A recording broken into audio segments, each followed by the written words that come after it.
Good day, class. Today I'm going to discuss about the growth and maturity stage of a product. We're going to talk about the product life cycle. Every product goes through different stages from its launch to its decline.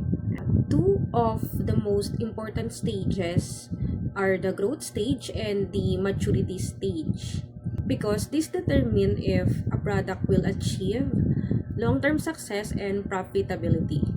In the growth stage, demand increases, sales grow, and competition becomes stronger. Businesses must expand production and improve distribution to meet demand and to avoid losing customers. In the maturity stage naman, the product reaches its peak in the market.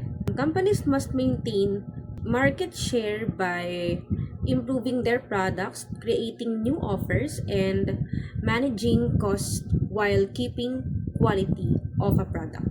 Understanding these stages helps businesses increase sales, keep customers loyal, and extend the product's life. To stay competitive, companies must adapt, innovate, and remain open to changes, especially when it comes to technology.